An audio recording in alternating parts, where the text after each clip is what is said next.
Good afternoon बच्चों। Operation research की class में आप सभी का फिर से स्वागत है।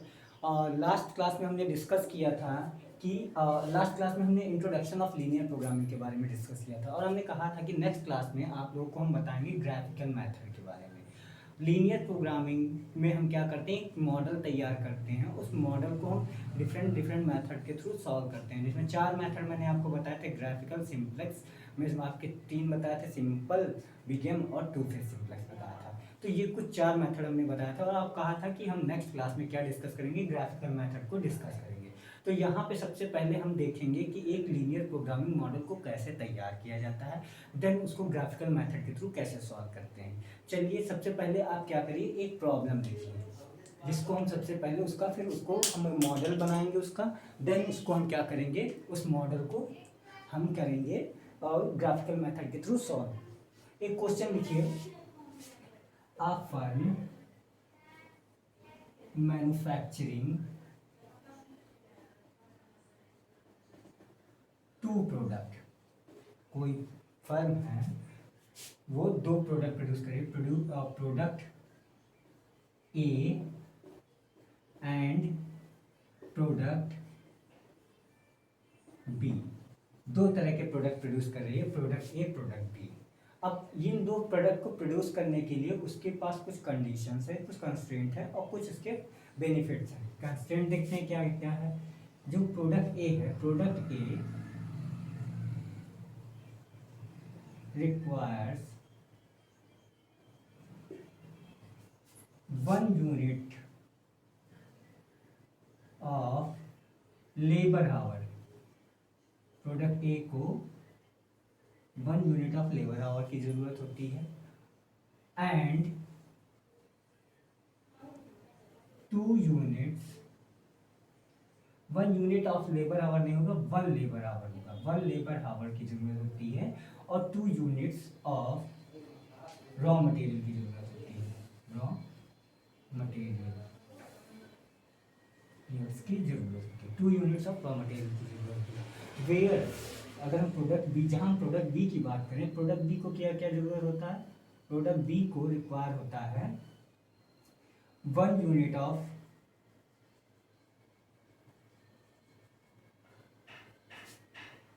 Raw material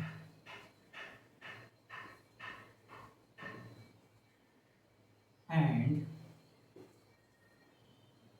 1 labour hour for producing each unit of product B. तो ये हमारे क्या हो गए, ये हमारी कंस्ट्रेंट हो गए कि हमको प्रोडक्ट ए, प्रोडक्ट बी हम बना रहे हैं, तो हमें क्या चाहिए, हमें कम से कम प्रोडक्ट ए को बनाने में 1 लेबर आवर चाहिए और 2 यूनिट ऑफ रॉ मटेरियल चाहिए। वहीं अगर हम प्रोडक्ट बी की बात करें तो 1 यूनिट ऑफ रॉ मटेरियल लगेगा और 1 यूनिट ऑफ आपका क्या लगेगा, 1 लेबर आवर लगेगा। अब इनको क्या सेल करते हैं, सेलिंग, अगर हम सेल करते हैं प्रोडक्ट ए को तो हमें क्या मिलता है, 3 रुपीज पर यूनिट मिलता है।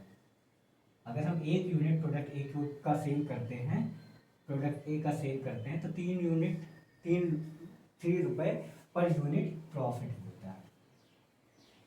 ओके, प्रॉफिट मिलता है। फिर अगर हम बात करें selling of product B, selling of product B की बात करते हैं तो 4 रुपए पर यूनिट हमें प्रॉफिट मिलता है। ये चीज समझ में आई, इतना क्वेश्चन। अब आगे कह रहा है जो मैक्सिमम अवेलेबिलिटी है लेबर आवर, लेबर आवर की, वो कितनी है, वो आपकी है 450 लेबर आवर आपका मैक्सिमम एक वीक में अवेलेबल है। दूसरा क्या करें, maximum availability of raw material जो है, रॉ मटेरियल जो है वो कितनी है, 600 यूनिट्स हैं पर वीक। अब इससे ज़्यादा नहीं हो सकता, इससे कम आप यूज़ कर सकते हो बट इससे ज़्यादा नहीं यूज़ कर सकते हो। तो ये आपका कुछ क्वेश्चन हो गया है। अब आप इसको क्या करिए, आप इसको राइट डाउन कर लीजिए।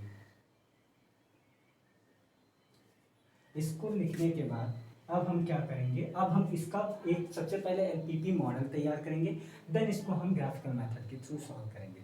तो आई होप आप लोगों ने क्वेश्चन नोट कर लिया होगा। चलिए इसका एलपीपी मॉडल बनाते हैं।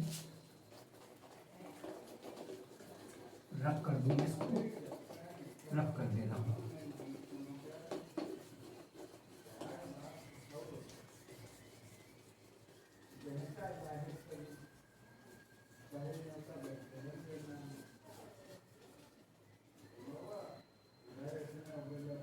एलपीपी मॉडल के, किसी भी एलपीपी मॉडल के 3 पार्ट होते हैं। पहला पार्ट क्या होता है, ऑब्जेक्टिव फंक्शन। ऑब्जेक्टिव फंक्शन क्या कहता है, हमारा ऑब्जेक्टिव क्या है इस पर्टिकुलर प्रॉब्लम के पीछे, हमें क्या करना है, हमें मैक्सिमाइज करना है अपना प्रॉफिट। हमें क्या करना है, हमें मैक्सिमाइज करना है प्रॉफिट।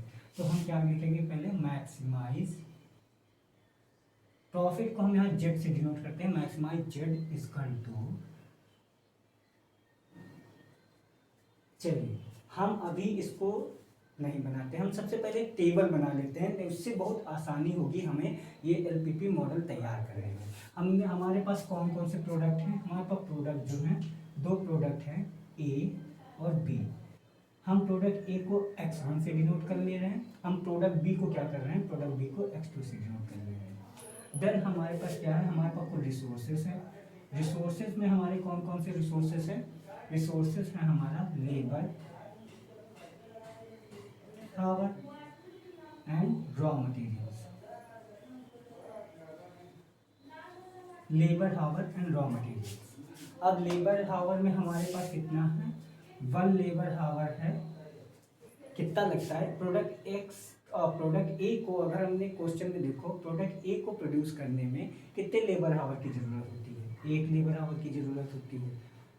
वहीं उसको प्रोड्यूस करने में रॉ मटेरियल कितनी जरूरत होती है, 2 यूनिट्स ऑफ रॉ मटेरियल जरूरत होती है। सेम अगर प्रोडक्ट बी की बात करें तो आपके क्वेश्चन में दिया गया है लेबर हावर कितना रिक्वायर होता है, 1, और रॉ मटेरियल कितना रिक्वायर होता है, 1। और अगर हम प्रॉफिट की बात करते हैं तो प्रॉफिट में हमारा क्या है, इसको 3 रुपये पर यूनिट मिलता है, इसको 4 रुपये पर यूनिट सेल करने में। अब हमारे पास एक चीज़ और क्वेश्चन में दी गई है, अवेलेबिलिटी। अवेलेबिलिटी में हमारे पास क्या है, total number of labour our 450 available है, और रॉ मटेरियल कितना अवेलेबल है, 600 अवेलेबल है। तो हम ये स्किप कर रहे थे, तो सबसे पहले हम क्या करते हैं, हम क्वेश्चन को पढ़ते हैं, रीड करते हैं। रीड करने के बाद उसमें से हम इतनी इंफॉर्मेशन को फैच करते हैं, उस इंफॉर्मेशन की हम टेबल बनाते हैं। कोई भी क्वेश्चन आप पढ़ेंगे तो उसमें से आपको इतनी इंफॉर्मेशन रिक्वायर्ड होती है, आप इस इंफॉर्मेशन को उससे निकालेंगे, एक टेबल बनाएंगे, देन हम एलपीपी मॉडल को फ्रेम करेंगे। अब हमने ये इंफॉर्मेशन इस क्वेश्चन से निकाली, अब हम आते हैं फिर से अपने एलपीपी मॉडल को बनाने में। तो हमारा क्या है, ऑब्जेक्टिव फंक्शन सबसे पहला पार्ट होता है किसी एलपीपी मॉडल का। तो हम सबसे पहले लिखेंगे मैक्सिमाइज जेड। मैक्सिमाइज हमें क्या करना होता है, हमें मैक्सिमाइज प्रॉफिट करना है। तो प्रॉफिट में हमारा क्या है, अगर हम बात करते हैं प्रॉफिट्स की, तो प्रॉफिट में अगर हम 1 यूनिट ऑफ x1 सेल कर रहे हैं तो हमें कितना प्रॉफिट हो रहा है, 3। तो हम कुछ इस तरह लिख लेंगे। सेम उसी तरह अगर हम 1 यूनिट ऑफ x2 सेल कर रहे हैं तो हमें कितना प्रॉफिट हो रहा है, 4 रुपये पर यूनिट। x2 हम यहाँ लिखेंगे। अब ये तो हमारा हो गया मैक्सिमाइजेशन का पार्ट, इसको ये हमारा ऑब्जेक्टिव फंक्शन का पार्ट हो गया। ये पार्ट किसका हो गया, हम टेबल में इसी तरह समझते जाएंगे, ऑब्जेक्टिव फंक्शन का पार्ट हो गया। नेक्स्ट हम आते हैं कंस्ट्रेंट के पार्ट पे, जो दूसरा एलपीपी का मॉडल का दूसरा पार्ट होता है, हम कंस्ट्रेंट का होता है, जिसको लिखते हैं subjects to constraints, subject to constraints. अब इसमें हमारे कंस्ट्रेंट क्या है, अगर हम प्रोडक्ट ए की बात करें, हम वर्टिकल चलेंगे, हम प्रोडक्ट ए की बात करें तो इसमें हमें क्या जरूरत है, 1 यूनिट ऑफ लेबर आवर जरूरत है, लेबर आवर 1। तो हम लिखेंगे 1 लिखने की जरूरत नहीं, x1 लिख देंगे।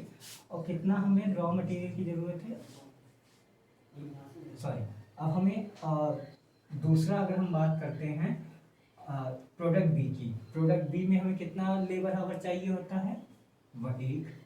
और टोटल लेबर आवर कितने हैं हमारे पास, 450। इससे ज़्यादा नहीं हो सकता, इससे कम हो सकते हैं, इससे कम हम यूज़ कर सकते हैं लेकिन इससे ज़्यादा है, तो ये क्या हो जाएगा, लेस देन, ये हो जाएगा आपका ग्रेटर देन इक्वल टू 50, 450। फिर क्या हो गया, x1 plus x2 less than equal to 450, यानी हम चाहे जितना ए में हमारे पास 450 यूनिट ऑफ क्या है, लेबर आवर है, चाहे तो हम उसको x1 में यूज़ कर लें, चाहे हम उसको x2 के लिए यूज़ कर, चाहे तो हम उसको x1 के लिए यूज़ कर लें, चाहे उसको हम x2 के लिए यूज़ कर लें, लेकिन हम 450 से ज़्यादा यूज़ नहीं कर सकते। इसीलिए हम जो इनइक्वालिटी लगाई है वो क्या लगाई है, लेस देन इक्वल टू लगाई है। इसके बराबर और इससे कम यूज़ कर सकते हैं, इससे ज़्यादा यूज़ नहीं कर सकते हैं। तो इसलिए ये चीज़ आपको क्लियर हुई। क्या हुआ, हमें कितना लेबर आवर टोटल है, 450 अवेलेबल है, और कितना लगेगा, अगर प्रोडक्ट ए की बात करें तो प्रोडक्ट ए की बात करें तो x1 में 1 यूनिट लगेगा, x2 में भी हमारा 1 यूनिट लगेगा लेबर आवर। देन हम आते हैं इसके रॉ मटेरियल्स के बारे में। रॉ मटेरियल में हमारे पास कितना मैक्सिमम अवेलेबल है, 600 यूनिट। अब x2 में कितना लगेगा, हमारा 1 यूनिट ऑफ रॉ मटेरियल लगेगा, x1 में कितना लगेगा, 2 यूनिट्स ऑफ रॉ मटेरियल लगेगा। तो ये हमारा क्या हो गया, कंस्ट्रेंट फॉर्म हो गया। ये हमारे क्या है, कंस्ट्रेंट्स है, ये दो पोर्शन कंस्ट्रेंट के हैं। अब नेक्स्ट हमारा आता है, हम क्या कर लिखते हैं, non negative restrictions. Non negative restriction में क्या होता है, नॉन नेगेटिव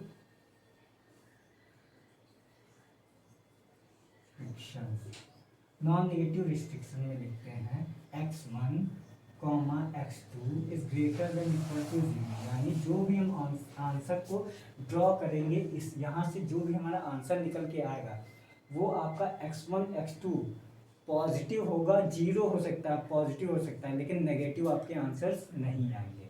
तो अभी तक तो हमने क्या किया, अभी तक तो हमने ये क्या किया है, केवल केवल एलपीपी मॉडल को फॉर्म किया है। अब हम इसको सॉल्व करेंगे किसके थ्रू, ग्राफिकल मेथड के थ्रू सॉल्व करेंगे।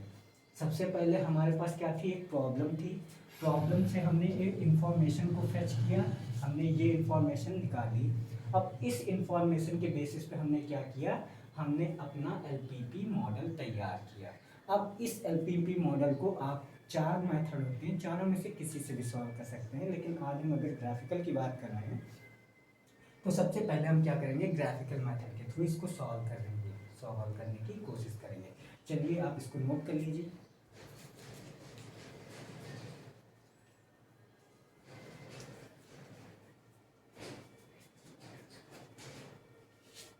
आप इसे नोट करते रहिएगा, वीडियो को पॉज करते हुए। अब हम आगे बात करते हैं इसको कैसे सॉल्व किया जाएगा।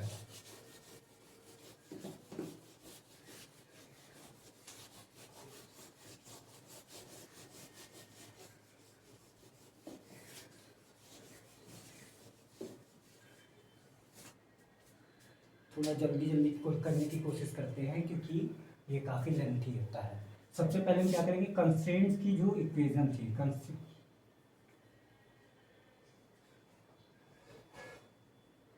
जो लिखे थे उसमें जो इक्वेशन लिखे थे उनको हम लिखेंगे। पहली इक्वेशन क्या थी, x1 plus x2 less than equal to 450। Next है 2x1 plus x2 less than equal to 600। इन सबसे पहले ये जो कंस्ट्रेंट की इक्वेशन थी ये इनइक्वालिटी के फॉर्म में है। अब इनको हम क्या करेंगे, इक्वालिटी में चेंज करेंगे। ये कैसे, ये इसको चेंज करेंगे तो क्या हो जाएगा, x1 plus x2 equal to 450। इसको चेंज करेंगे तो हमारा क्या हो जाएगा, 2x1 plus x2 equal to 600। करना कुछ नहीं है, खाली ये हमारी जो इनइक्वालिटी के सिंबल्स थे उन्हें हमने इक्वालिटी में चेंज कर दिया। अब हम सबसे पहले पहली इक्वेशन को लेंगे, इस इक्वेशन को हम यहाँ लिखेंगे x1 plus x2 equal to 450। अब इसको हम क्या करेंगे, इसमें लिखेंगे assuming when x1 is 0। अगर हम इसमें x1 को 0 कर देते हैं तो x2 की वैल्यू कितनी हो जाएगी, 450 हो जाएगी। सेम इसी तरह लिखेंगे assuming when x2 is 0। तो हमारा क्या हो जाएगा, जब x2 को 0 कर देंगे तो x1 की वैल्यू क्या हो जाएगी, 450 हो जाएगी। तो हमारे पास इस इक्वेशन से क्या ड्राइव होके आया है, x1 की वैल्यू 450 ड्राइव होके आई है, x2 की वैल्यू कितनी ड्राइव होके आई है, 450 आई है। दोनों को हम देखेंगे तो हमारे पास 450 वैल्यू आ गई है। नेक्स्ट हम इसी तरह इस इक्वेशन को लिखेंगे यहाँ पे 2x1 x2 600 लिखेंगे, सेम वही चीज, अज्यूमिंग x1 इज 0, x1 को 0 अज्यूम करेंगे तो x2 की वैल्यू कितनी आ जाएगी, 600 आ जाएगी। फिर लिखेंगे x2 अज्यूमिंग x2 इज 0, तो x2 को 0 अज्यूम करेंगे तो x1 की वैल्यू कितनी आ जाएगी, 300 आ जाएगी। 300 क्यों आएगी, क्योंकि देखिए आप इक्वेशन देखिए 2x1, अब हमने x2 को 0 अज्यूम कर दिया, 0 लिख लेंगे, 600 हो जाएगा। अब यहाँ पे ये तो 0 हो गया तो x1 ये है और ये 2 आपका इधर है, मल्टीप्लाई में ये आपका अपॉन में आ जाएगा और ये हमारा x1 की वैल्यू कितनी आ जाएगी, 300 आ जाएगी। तो हमारे पास क्या वैल्यू आ गई, पहले में आई है हमारी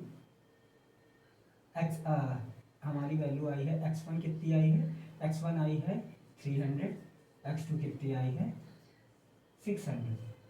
तो ये हमारी कुछ वैल्यूज हो गई। अब हम क्या करेंगे, अब ये इतनी वैल्यू निकालने के बाद आपको क्या काम करना है, आपको एक ग्राफ बनाना है। क्योंकि ये ग्राफिकल मेथड है इसलिए हम क्या करेंगे, ग्राफ को इन वैल्यूज को ग्राफ में प्लॉट करेंगे। चलिए देखते हैं, आप इसको नोट करते रहिएगा।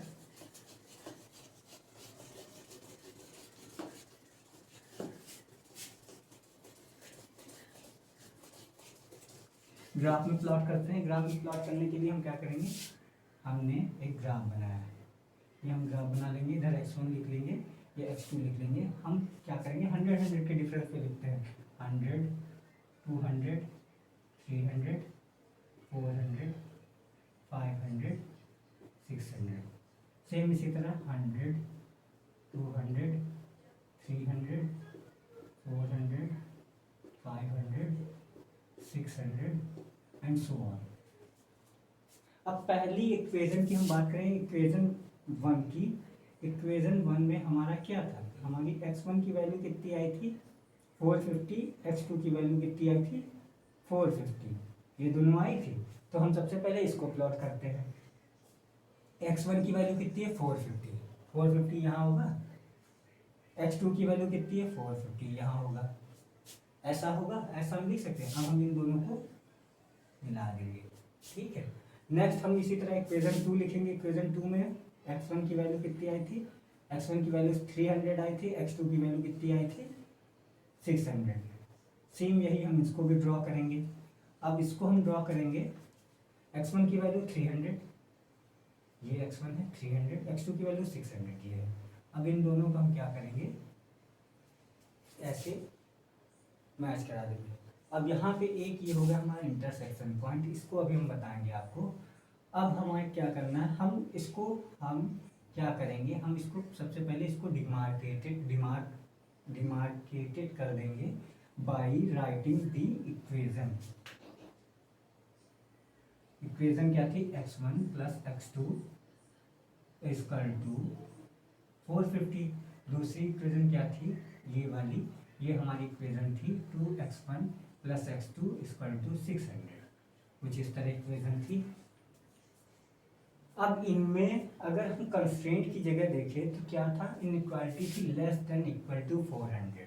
ध्यान रखिए, जब लेस देन इक्वल टू की इनइक्वालिटी आएगी तो आपका जो रीजन बनेगा, फिजिबल रीजन, वो इंटरनल बनेगा। अब ग्रेटर देन की जो आएगी वो एक्सटर्नल बनेगा। इसमें क्या बनेगा, इंटरनल रीजन बनेगा और इसमें एक्सटर्नल रीजन बनेगा, ठीक। इस इक्वालिटी में इंटरनल, इसमें एक्सटर्नल रीजन।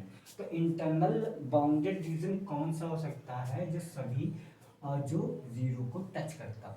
अब हम देखेंगे, ये रीजन बन रहा है।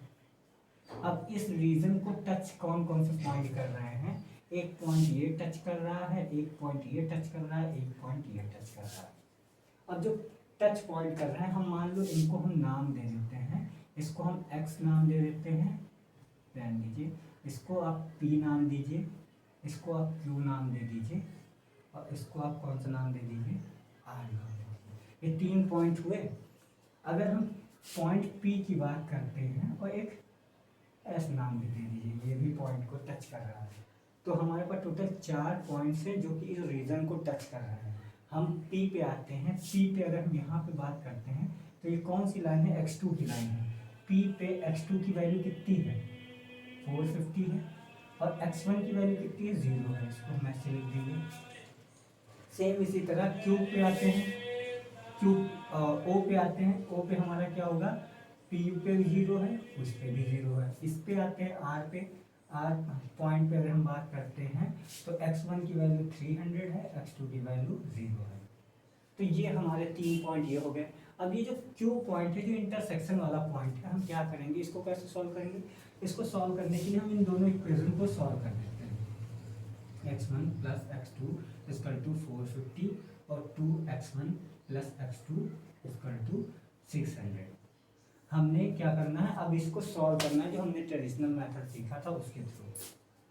हम क्या करेंगे, ये कैंसिल करना है तो इसको हम माइनस कर देंगे, माइनस कर देंगे, माइनस कर देंगे। ये हमने माइनस कर दिया, अब ये हो गया कैंसिल। अब ये हो गया माइनस x1 बचा, ये हमारा बचा माइनस 150। x1 की वैल्यू कितनी आ गई, 150। अब x1 की वैल्यू यहाँ रखेंगे तो हमारी x2 की वैल्यू कितनी आ जाएगी, 300। तो ये दो वैल्यू आ गई। अब यहाँ पे फिर हमारी वैल्यू क्यू पॉइंट पे क्या आ जाएगी, x1 की वैल्यू आ गई 150, x2 की वैल्यू आ गई 300। ये अब हमारे पास क्या 4 पॉइंट हो गए और चारों पॉइंट पे हमें x1 और x2 की वैल्यू मिल गई है। आप अपना नोट कर लीजिए, फिर हम आगे बताते हैं इस क्वेश्चन में क्या होगा।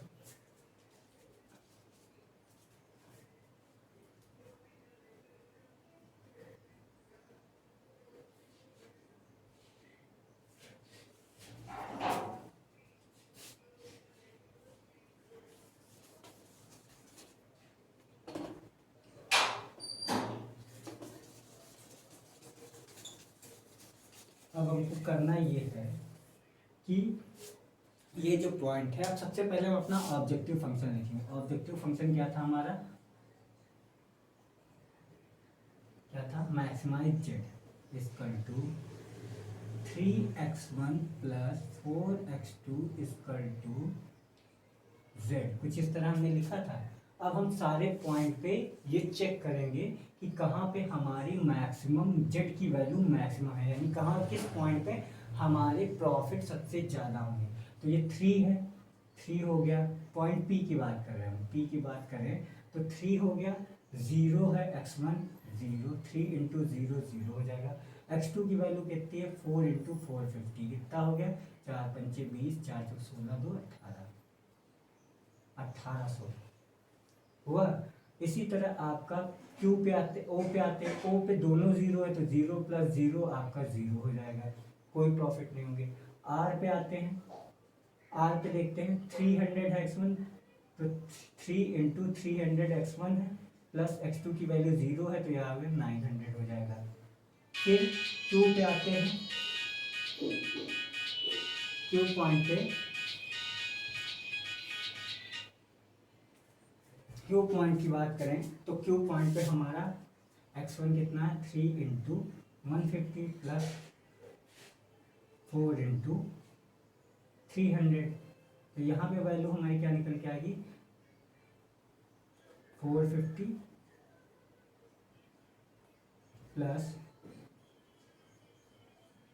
1200, तो यहाँ पे हमारी आएगी 650। तो कौन सा पॉइंट ये है जहाँ पे मैक्सिमम प्रॉफिट है, हमारा मैक्सिमम प्रॉफिट ये है। यानी अगर हम बात करेंगे तो हमें क्या चाहिए होगा, हम क्या कितना यूनिट ऑफ प्रोड्यूस करेंगे, हम जो टोटल प्रोडक्शन करेंगे वो हम केवल x2 का करेंगे, ठीक है, x1 का नहीं करेंगे। x1 का प्रोडक्शन कितना होगा, 0 होगा, 0 यूनिट। x2 का प्रोडक्शन हम पूरा पूरा 4 करेंगे। तो ये हमारी क्या होगा, ये ऐसा पॉइंट होगा जहां मैक्सिमम प्रॉफिट होगा। यानी पॉइंट अगर आपसे पूछा जाए कौन सा पॉइंट आपका, पॉइंट पी है जहां पे हमारा मैक्सिमम प्रोडक्शन होगा। तो x1 की वैल्यू जो निकल के आएगी वो 0 निकल के आएगी, x2 की वैल्यू जो निकल के आएगी वो 450 आएगी। तो ये आपका आंसर हो जाएगा। आई होप आपको क्लियर हो गया होगा। इसमें करना कुछ नहीं होता है। सबसे पहले हम क्या करते हैं, क्वेश्चन दिया गया उससे टेबल ड्रॉ करते हैं। टेबल मैंने ड्रॉ करने को आपको बताया, हम उस इंफॉर्मेशन को फेच करते हैं, फिर उस इंफॉर्मेशन के बेसिस पे हम इक्वेशन तैयार करते हैं, मॉडल बनाते हैं। मॉडल बनाने के बाद हमें क्या करना होता है, हमें उसे ग्राफिकल मेथड के थ्रू सॉल्व करना होता है। मॉडल बनाया, मॉडल बनाने के बाद हमने कंस्ट्रेंट लिखे, कंस्ट्रेंट को हमने क्या किया, हमने चेंज किया इनइक्वालिटी को इक्वालिटी में, इक्वालिटी में चेंज करने के बाद उसमें हमने अज्यूम किया when x1 is 0 x2 is 0, फिर हम वहाँ से हमने x1 x2 की वैल्यू निकाली, फिर उसको हमने यहाँ ग्राफ पे प्लॉट किया। ग्राफ पे प्लॉट करने के बाद हमने फिजिबल रीजन डिसाइड किया, वहाँ से हमने पॉइंट निकाले जो उस रीजन को टच करते थे, उन पॉइंट्स को हमने नाम दे दिए PQR, और वहाँ से वहाँ पे जो x1 और x2 की वैल्यू थी उसको हमने लिखा। उसको लिखने के बाद हमने अपने ऑब्जेक्टिव फंक्शन पे उसको चेक किया, और जहाँ जिस पॉइंट पे हमें मैक्सिमम प्रॉफिट अचीव हो रहा था वो पॉइंट पे हमारी जो वैल्यू x1 और x2 की होगी that will be your answer. Thank you.